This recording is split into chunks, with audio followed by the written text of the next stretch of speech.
Magandang umaga po. Narito na po magiging lagay ng panahon ngayong umaga ng Martes, March 10, 2026.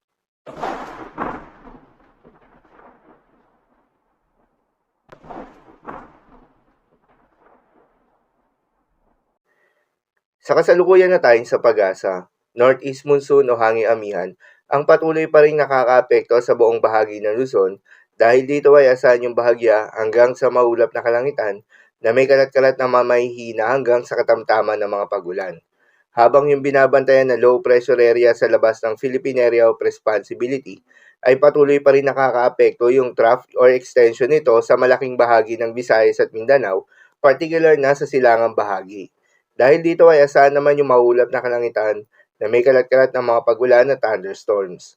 Samantala yung binabantayan nga ng low pressure area sa labas ng Philippine Area of Responsibility ay mas tumaas pa yung tsansa o nasa high chance na maging isang ganap na bagyo within the next 24 hours. Huli nga itong namataan sa layong 1,350 kilometers, silangan ng Eastern Visayas. Ang nasabing low pressure area hindi naman inaasahan na papasok ng Philippine Area of Responsibility, subalit asahan na patuloy na makakaapekto yung trough or extension nito sa may silangang bahagi ng Visayas at Mindanao. Para sa magiging development pa nito, patuloy lamang na magantabay sa mga update nating ilalabas, lalo na ng pag-asa. Para naman sa magiging lagay ng panahon ngayong araw ng Martes, dahil nga sa epekto nitong trough or extension nitong low pressure area, asahan sa buong bahagi ng Visayas, Mindanao, Masbate at Palawan ang maulap na kalangitan na may kalat-kalat ng mga pagulan at thunderstorms.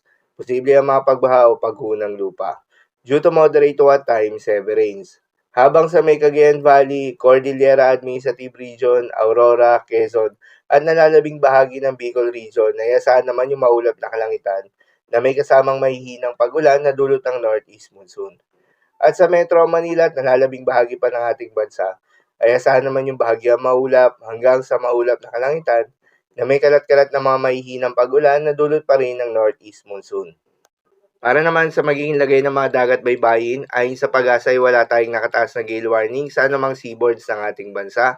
Subalit iba yung pag-iingat sa mga papalaot ng mga kababayan nating mangingisda at yung may mga maliliit na sasakyan pandagat sa may seaboards ng Luzon at eastern seaboards ng Visayas. Dahil inaasahan yung katamtaman hanggang sa malo na karagatan. Habang banayad hanggang sa katamtaman ng mga pag-alo naman sa nalalabing seaboards ng ating bansa. Subalit iba yung pag-iingat pa rin, lalo na kung meron tayong offshore thunderstorms activity, asahan yung paglakas ng hangin at kakakibat nito ay pagtaas rin ng mga pag-alon. So yun lang po para sa lagay ng panahon ngayong araw ng Martes. Keep safe everyone.